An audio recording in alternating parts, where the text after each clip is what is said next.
With incredible speed, a feeling of disgust races through my entire body, leaving me frozen on the spot, despite not wanting to hear it.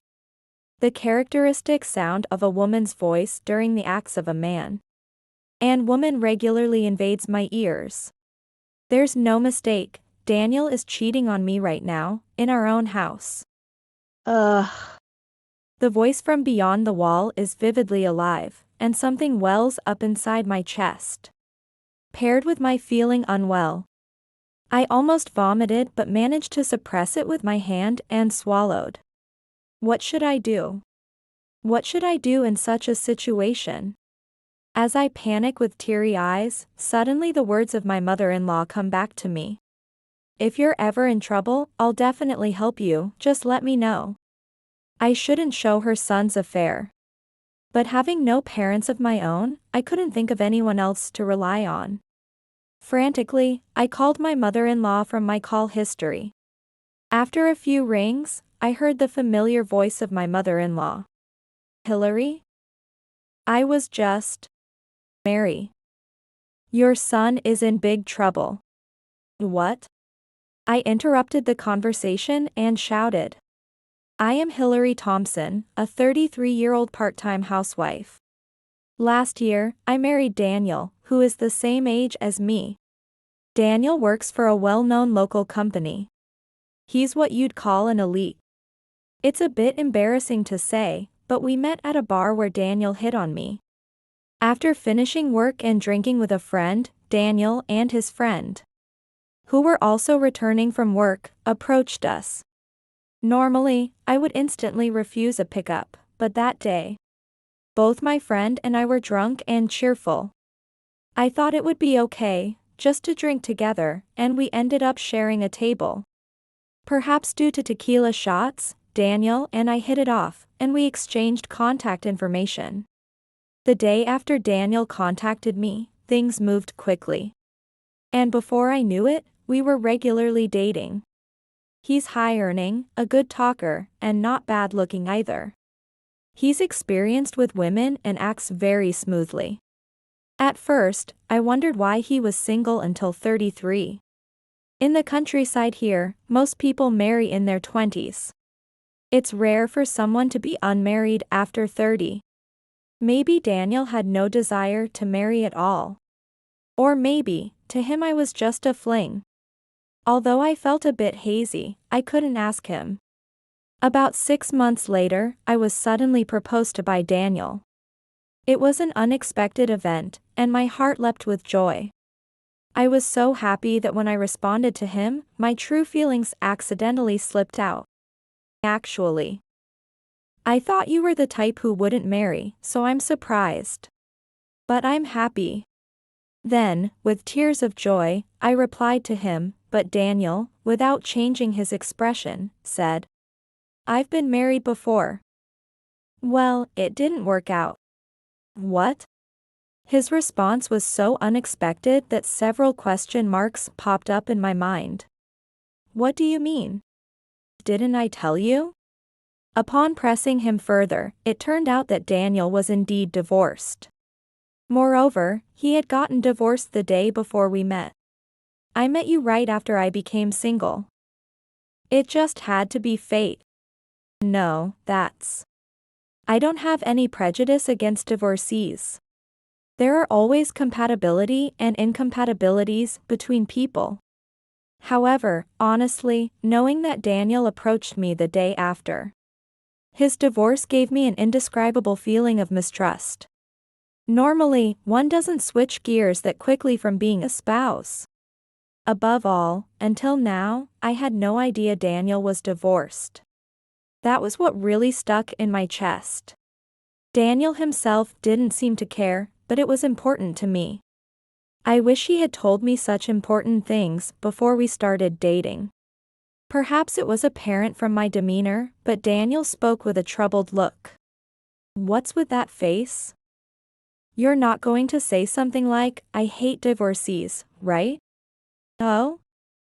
No. I was just surprised. As I denied it, Daniel's mouth turned to a grin of satisfaction. That's right. You're the type who knows her place. Not like her. Daniel nodded. Her probably means his ex-wife. Even though I don't know her face or name, a sense of rivalry towards his ex-wife sprang up in me. Who was she? It's useless to think about it, but I can't help but wonder. Anyway. Now that we're getting married, please tell me important things first. I know. I just forgot to say it, okay? Yeah. With a sense of unease, we got married. But not even a month into our marriage, I would come to regret this decision. Caregiving? Yeah. My mom's still sharp mentally, but she's getting old. And now her legs aren't what they used to be. Looks like she'll need care soon. Despite my having said, please let me know important things. When I knew he had a history of divorce. I had heard that his father was on a solo assignment and his mother was living alone. But I had no idea until now that his mother's legs were impaired and she needed care. Since meeting Daniel, it's been a parade of things I hadn't heard. If only we had met face to face before getting married. When I said I wanted to greet before the wedding, Daniel refused, saying, "My hometown is in the next state, and I'm busy," and settled it over the phone. My parents passed away early, so there was no need for greetings, and I readily accepted that. I can't help but suspect that the reason Daniel insisted on a phone greeting at that time was to hide this fact and marry me before I found out. I also work, and I think caregiving would be quite difficult on weekdays. Yeah. It's tough when you're working. That's a relief. He doesn't intend to make me provide care. Although I feel bad for my mother-in-law, that relief was short-lived as Daniel naturally suggested. That's why. Hillary, you could even go part-time, right? What? Part-time work is more flexible, right? You could quit anytime if necessary. Look, I'm the one earning the money. Don't worry about it. What are you talking about? Suddenly informed about his mother, and now he suggests I switch to part-time work. Moreover, Daniel speaks as if he's making a concession, which is particularly infuriating. Don't say things on your own. You never mentioned anything about your mother's caregiving. It's one thing if it was planned for the future. But it's troubling to be told suddenly to switch to part-time. But I earn more. It wouldn't make sense for me to go part-time. Can you earn as much as me? His snickering attitude seemed condescending. Indeed, Daniel earns a high income, probably more than most of his peers. I can't earn the same amount as him. But that doesn't mean I have to comply with everything Daniel says. I bit my lip hard. I told you when we got married, tell me important things. Whether it's about your divorce history or this situation, you're always bringing things up later. Perhaps not expecting my pushback, Daniel clicked his tongue and glared at me. But I couldn't back down. I believed I wasn't saying anything wrong. I intended to answer about the divorce and caregiving if asked. Isn't it your fault for not asking? What? Am I supposed to specifically ask if you have a divorce history or if your parents need care? Despite my sarcastic tone, Daniel nodded seriously. Of course. It's your fault for not doing that. That's just. It's selfish to the extreme. But, maybe there's a point in what Daniel says? Maybe I should have asked more about his family beforehand. As I fell silent, Daniel looked triumphant. Excuses like, "I didn't hear it work, why didn't you tell me," won't work, right? Well, if you still have something to say, tell my mom directly. What? Look, we both have tomorrow off, so I'll take you to my parents' house. Say it yourself. Mom might be disappointed, though. After dropping that remark, Daniel retreated to his room. Directly to you, Mom. But we haven't even officially met. How could I possibly do such a rude thing? She seemed calm over the phone. It wouldn't be hard to refuse if she were unpleasant, but if she seems kind, I might feel guilty. But I have my own life too. It hasn't even been a month since our marriage. But I might need to consider divorce depending on the situation. I clenched my fist and resolved myself. The next day, Daniel and I drove to his parents' house, which took about an hour from our home.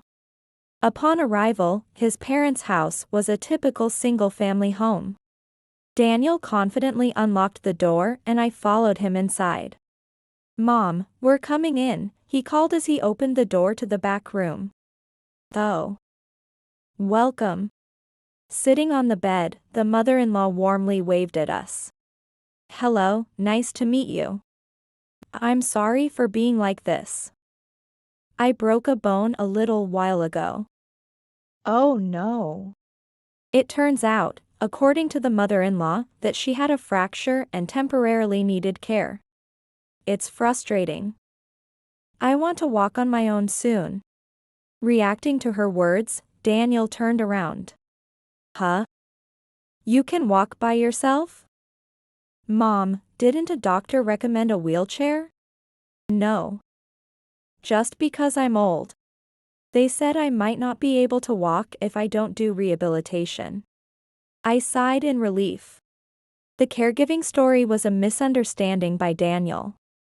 Knowing the truth at his parents' house, we were able to return home relieved. After that, I had a long talk with my mother-in-law, who turned out to be very gentle and kind. I hope I'm not causing Hillary any trouble? That child, maybe he's like his father, has some self-centered aspects. Good or bad, he's never faced failure in his life, so he's overly confident. Indeed, Daniel has always been full of confidence since we met. I thought it was charming, but now I see it as a problem. Did he force you to come today? Are you okay? The mother-in-law seemed genuinely concerned about me. No, I'm fine. Thank you. By the way, how are you managing the household chores? My sister's family lives nearby. They help me when it's absolutely necessary. It'll take time, but I can manage to walk if I try. Watching the mother-in-law smile shyly, I felt a tightness in my chest. At first, I was absolutely against the idea of becoming a part-time worker for caregiving. But before I knew it, I found myself wanting to be there for my mother-in-law. After discussing with my workplace, I switched to part-time. I couldn't visit my in-laws every day, but I made sure to show my face once a week. My mother-in-law was quite apologetic and repeatedly thanked me, saying, "I'm sorry," to which I simply replied, "It was my decision." Perhaps having lost my parents early, I saw my own parents in her. Daniel initially expressed his gratitude, saying, "I feel bad for you." A few months later, although her fracture had healed, my mother-in-law began her days of rehabilitation. "Hillary, it must be hard for you to come all this way?" "I'm fine now. My leg is healed." She was being considerate, but she still walked unsteadily. Moreover, since my mother-in-law couldn't drive, she had to use a bus or taxi to get to the hospital. I might be overstepping, but I'm worried. So please let me continue to visit frequently. Oh. Hillary, how sweet of you, thank you. I would visit her about twice a week. During those days, I left food in the fridge for Daniel. And if I was going to be late, he'd heat it up himself and eat. To Mom's place again? I was hoping for a freshly cooked meal today. He would sigh like that occasionally, but I could only say, "I'll try to come home early." Within a few months, my mother-in-law's rehabilitation progressed smoothly. And she was able to walk normally again. By then, I had become close with her sister's family who lived nearby. And we all celebrated her recovery. It's all thanks to you, Hillary. Thank you so much. If you ever need anything, I'll definitely be there to help, just let me know. Thank you. Please let me come and visit again. Her sister would embarrass me by praising me too much, saying, Daniel has really found a wonderful wife. Perhaps I was a bit relaxed because her rehabilitation had ended. One day during my part-time job, I suddenly felt terribly dizzy. The surroundings warped, and my head spun. I really wanted to hold out until the end of my shift, but it seemed unbearable. After consulting with my boss, I decided to leave early. I wanted to lie down as soon as possible. Staggering, I managed to get home. I opened the front door and somehow took off my shoes. That's when my eyes widened. Daniel's work shoes and unfamiliar women's shoes were lined up. The word infidelity floated in my dizzy head. I quietly held my breath and moved from the entrance to the living room. Despite deciding to enter, no one was in the living room. However, from the bedroom in the back, I could hear some noises. As I tiptoed to the door, I didn't even need to open it to understand what was happening in the next room. A tremendous speed of disgust raced through my whole body, freezing me in place. Despite not wanting to hear the characteristic sounds of a man and woman's activities regularly pierced my ears. There was no doubt, Daniel was cheating right here in our house at this very moment. Ugh. The voice through the wall vividly surged, and something rose from my chest. Combined with my feeling unwell, I almost vomited but managed to suppress it with my hand and swallow. What should I do? What should I do in such a situation? As I panicked with teary eyes, suddenly the words of my mother-in-law came back to me. If you're ever in trouble, I'll definitely help you, just let me know. I shouldn't show my son's affair.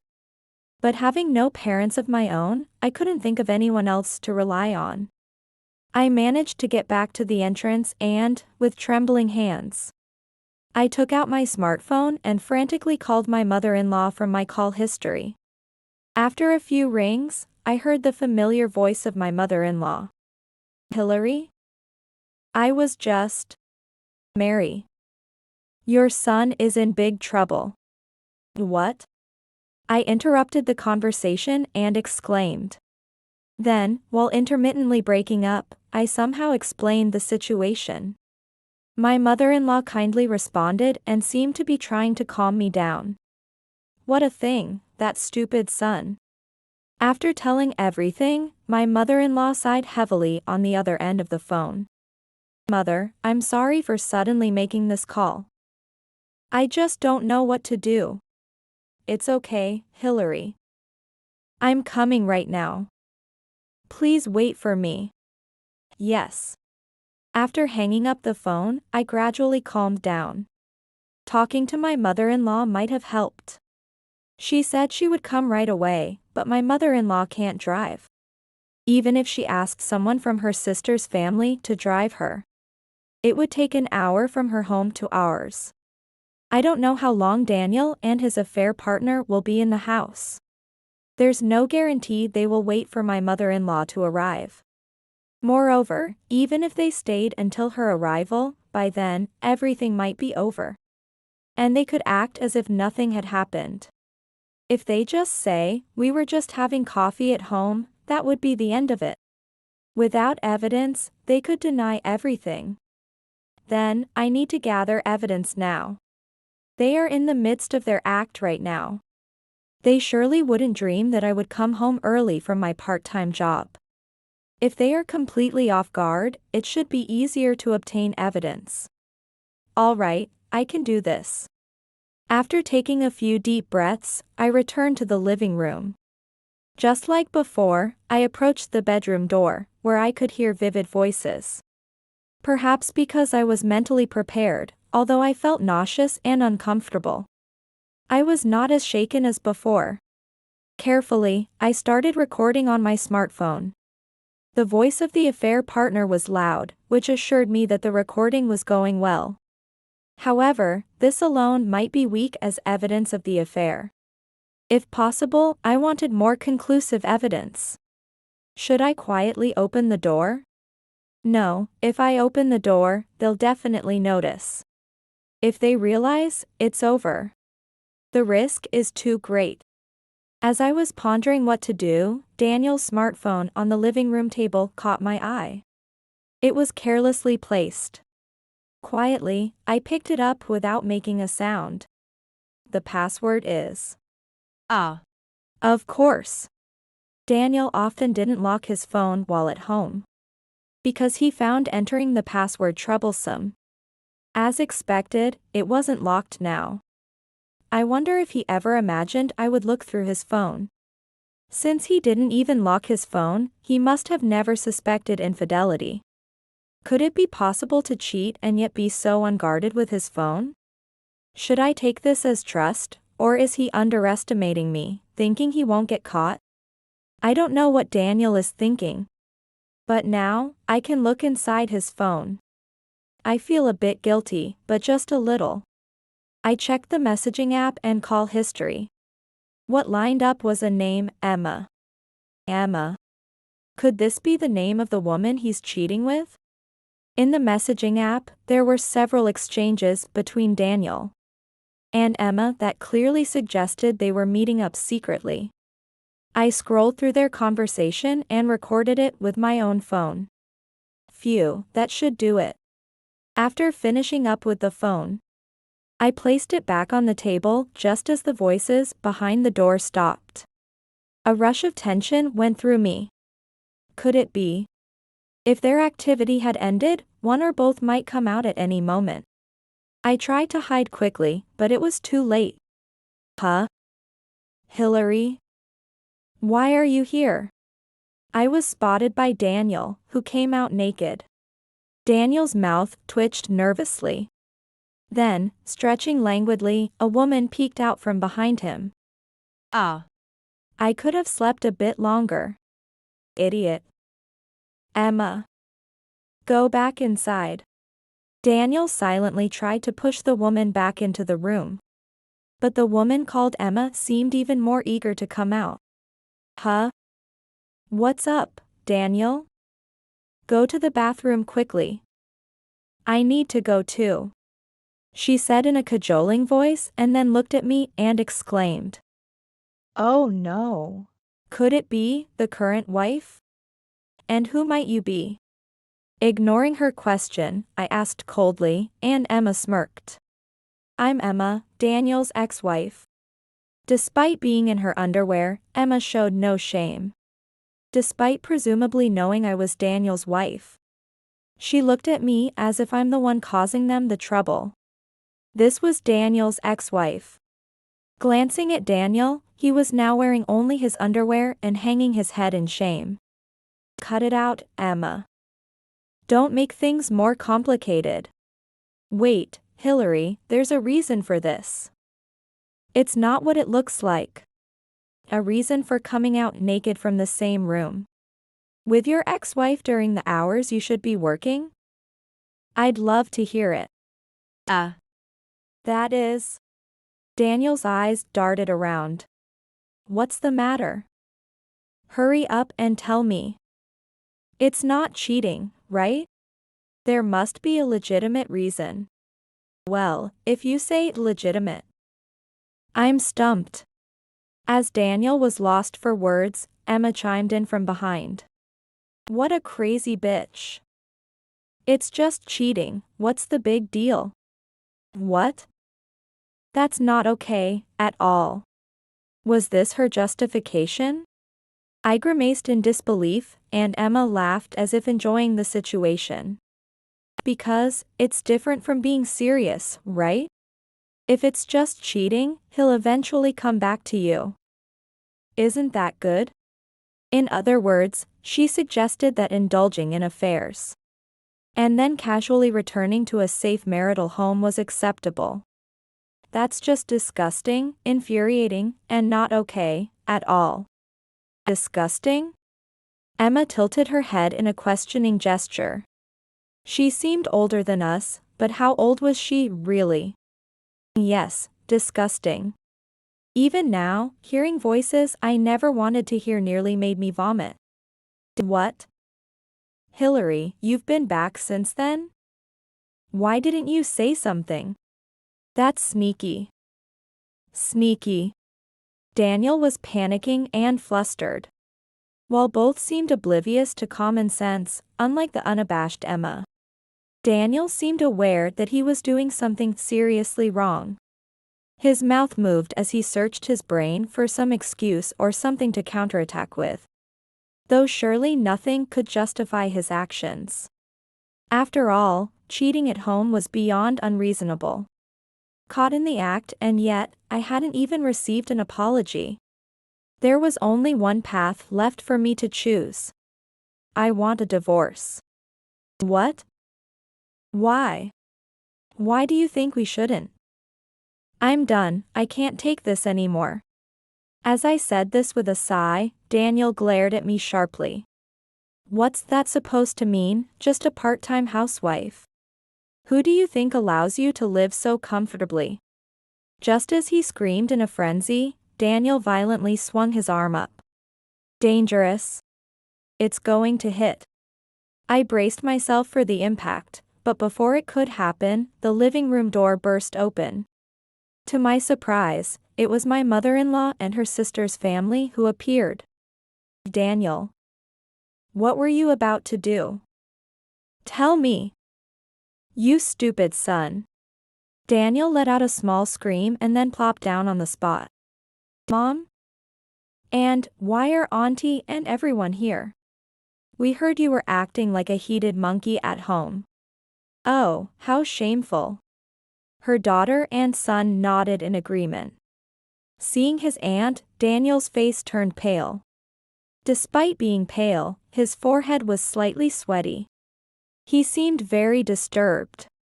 Sitting on the floor, he tried to escape from his aunt, but she firmly grabbed him by the back of his neck. You've always had a bad history with women. Auntie. I'm sorry. Please forgive me.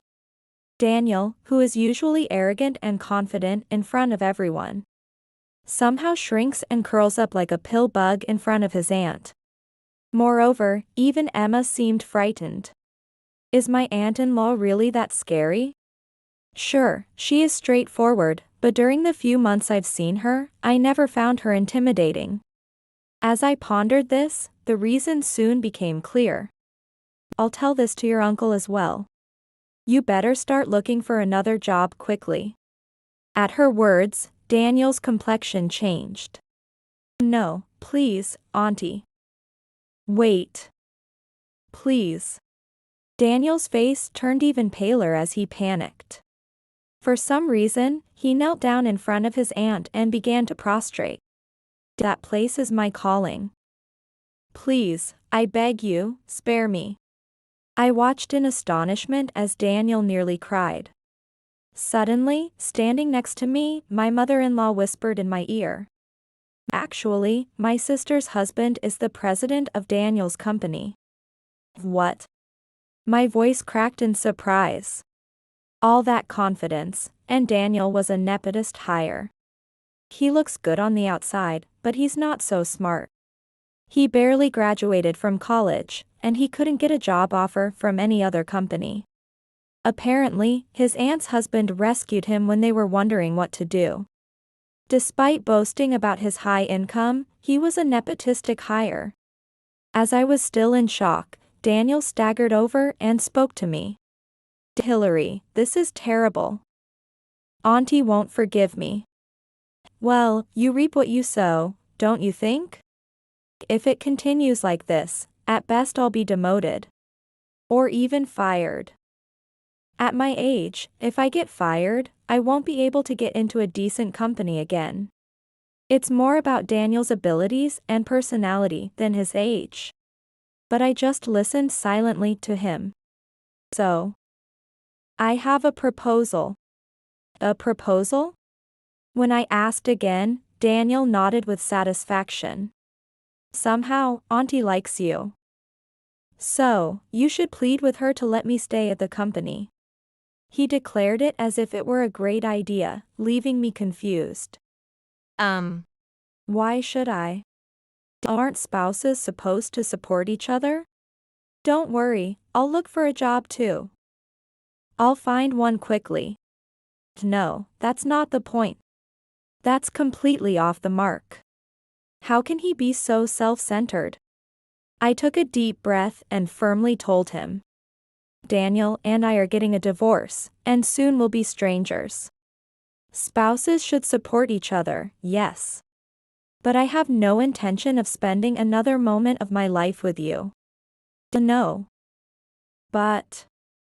Look, you loved me, right? That's why you even took care of my mom, right? He's a man who refuses to face reality. While giving a flattering smile, he spouted nonsense as if clinging to me. I just wanted to help your mother. Maybe I saw my own parents in her. Hillary. I wanted to help my kind mother-in-law. I wanted to repay the kindness I couldn't give my own parents. Mother, even if I divorce Daniel, let's still have coffee together. Yes, of course. She smiled warmly. Meanwhile, Daniel was fidgeting nervously. Hillary. Emma suits you better than me. Since you sneak out of work to be with each other, why don't you get back together? Good luck to you both. No. I won't accept it. Emma is good for a fling. But I realized she's not suitable for marriage. I will follow you wherever she goes. As Daniel declared his intention to stalk me, I was preparing to consult the police when an unknown man grabbed Daniel's shoulder. Shameful, Daniel. Huh? Dad? The man turned out to be Daniel's father. I had never met him, so I was unaware of who he was. I was scheduled to come home for a bit today. I was doing some work at the company, but your mother called me urgently, so I rushed over. Daniel seemed to shrink even smaller. You know what you need to do, right, Daniel? Yes. Hillary, I am truly sorry. Daniel was then led away by his father to a back room, while Emma was calmly lectured by the mother-in-law. Afterwards, I successfully divorced Daniel. It was all thanks to my in-laws and my mother-in-law's sister's family. Daniel had become completely subdued and readily signed the divorce papers. I also received a substantial amount of compensation. Daniel paid the compensation for both himself and Emma out of his savings in one lump sum. Naturally, Daniel resisted, but here too, my in-laws and my mother-in-law's sister's family supported me. The amount was surprisingly large, and when I consulted with my mother-in-law about it, she advised, he did enough to deserve it. Just take it. Now, nearly bankrupt, Daniel is left with hardly any savings. Having money didn't lead him to good things, so from now on, his parents will manage his bank accounts. He was, of course, fired from his job and reluctantly started working part-time. However, he is struggling with the drastic change from his previous job and seems quite depressed. As for Emma, she's diligently working as a cashier at a supermarket. Still, because the compensation Daniel fronted is being strictly reclaimed by the in-laws, her life is reportedly quite tough. Emma loves shopping and tends to be extravagant with money. But recently, due to her need to save money, she hasn't been buying anything and apparently has aged significantly. Interestingly, the initial cause of their divorce was also due to Emma's reckless spending. As for me, I pleaded with my company and am now working there as a full-time employee. I've also resumed living alone. Though I'm divorced from Daniel, I regularly meet with my former mother-in-law and her sister's family. I have no lingering feelings for Daniel, but I am grateful that meeting him led me to his family. These are the thoughts I have nowadays.